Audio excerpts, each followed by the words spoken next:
The water was like a green mirror, perfectly still and heavy with secrets. But deep beneath my small wooden boat, something was moving. I saw a sudden flash of silver, then a slow, rhythmic ripple that broke the reflection of the limestone cliffs. My heart began to race. I knew that if I didn't find the entrance to the hidden cave before the sun reached its highest point, the ancient secret of the bay would be lost to the world forever. And time was running out. Hi everyone. Welcome back to Enjoy English Stories. I am so thrilled to have you here for another linguistic journey. Are you ready to travel to the warm, humid, and magical heart of Southeast Asia? Today, we are visiting the emerald waters and mystical mist of Ha Long Bay, Vietnam.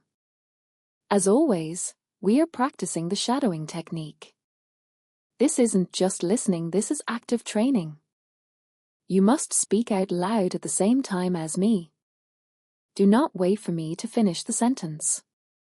Try to copy my energy, my pauses, and my pronunciation exactly. Today's story is about Kim. She is an environmental researcher, a guardian of the sea, who discovers that even in a place that looks like paradise, there are fragile secrets that need our protection. You will learn sophisticated vocabulary about the ocean, ancient legends, and the mystery of the natural world. Are you ready to dive into the emerald deep? Let's begin. My name is Kim.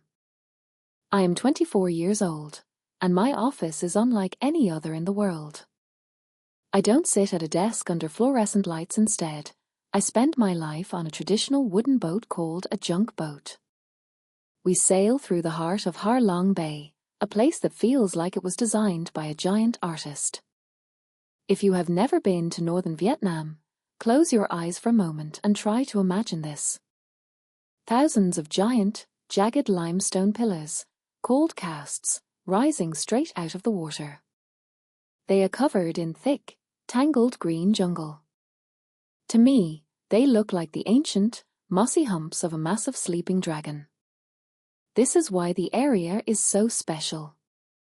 In the local language, Ha Long literally means descending dragon. The legend says that long ago, a great dragon spat jewels into the sea to create these islands, forming a wall to protect the land from invaders.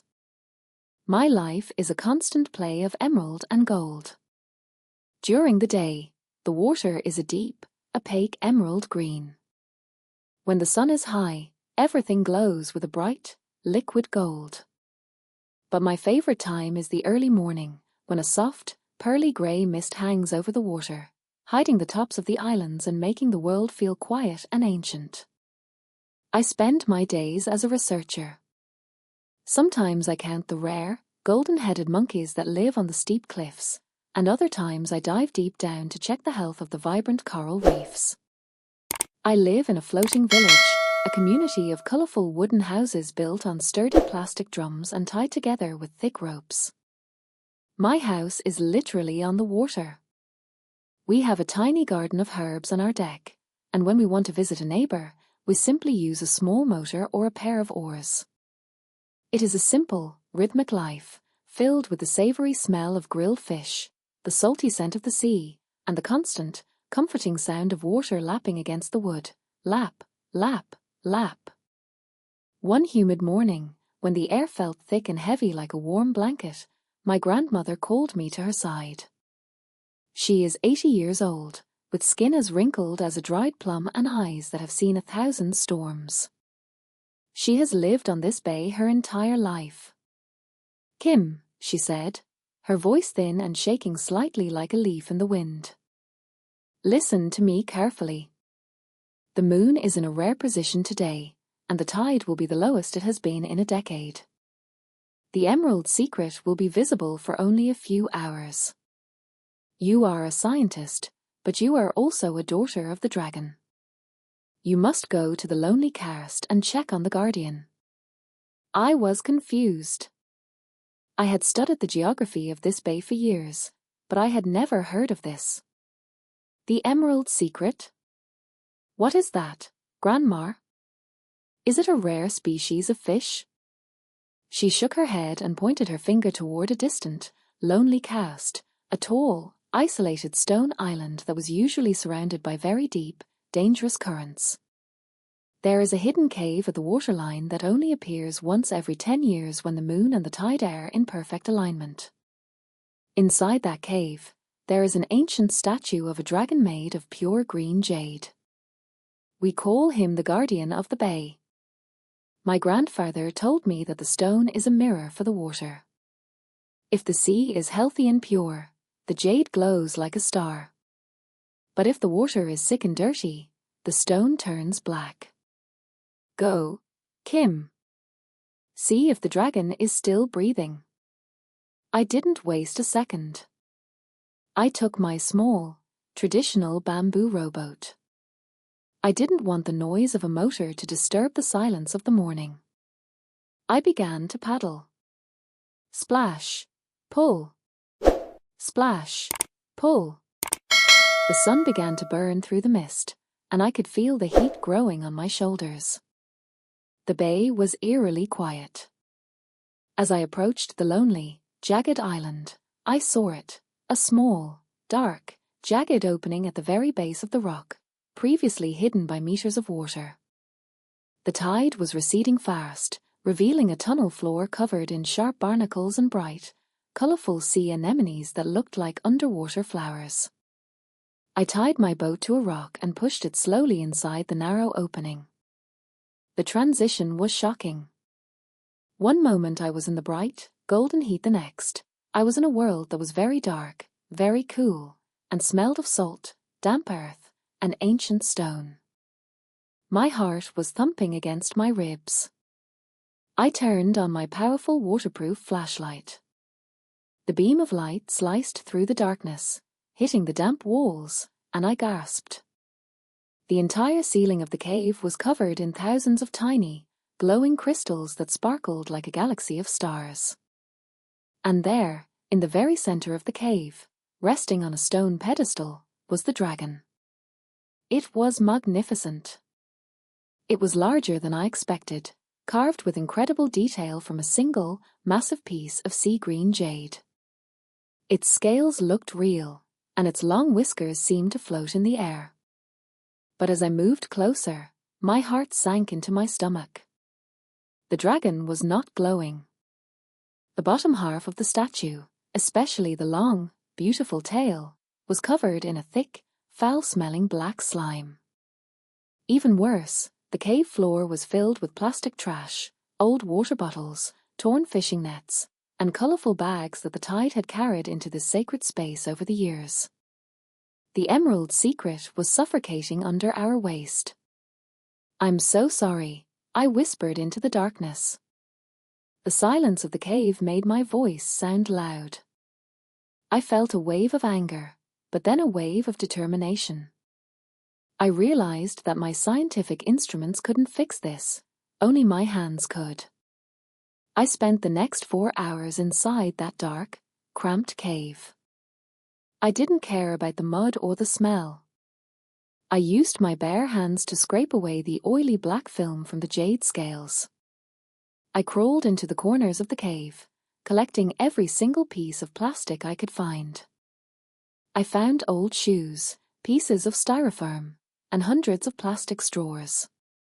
I piled them all into my small boat until there was hardly any room for me to sit. My muscles were screaming with exhaustion, my fingers were sore, and my clothes were soaked with muddy, salty water, but I refused to stop. Scrub, clean, rinse. Scrub, clean, rinse. Finally, after hours of work, I took a cloth and polished the dragon's head. Under the light of my flashlight, the jade began to shimmer again. The deep, healthy green color returned. At that exact moment, the sun reached its highest point in the sky. A single, thin ray of golden light found its way through a tiny crack in the high ceiling of the cave. It hit the dragon statue directly in the eyes. For one magical second, the green stone ignited with a brilliant light, and it looked, just for a heartbeat, as if the dragon's eyes blinked in gratitude. I felt a sudden shiver of joy.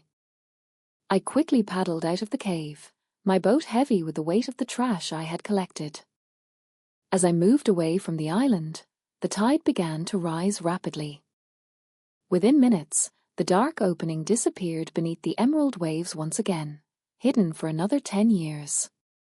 When I finally returned to the floating village, the sun was beginning to set, turning the sky into a palette of orange and violet.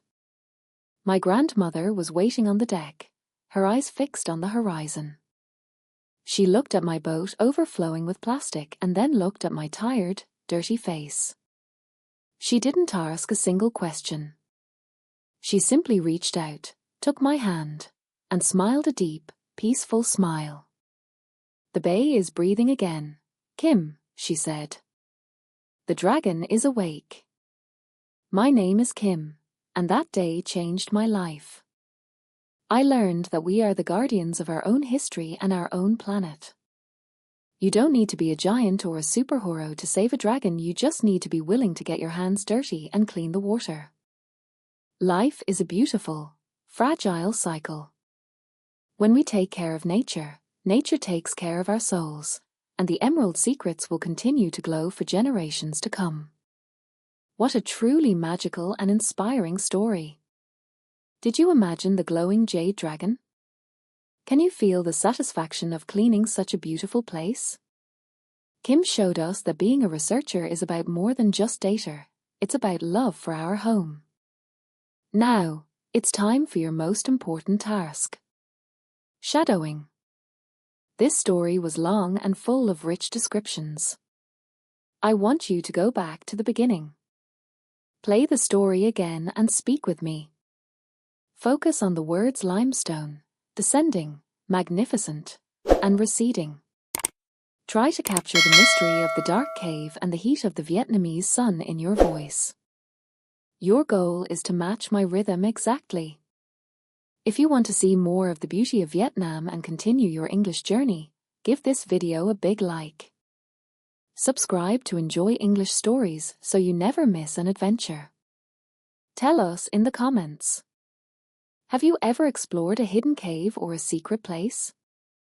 What is the most beautiful natural wonder in your country? I am waiting to read your stories. See you in the next adventure. Goodbye.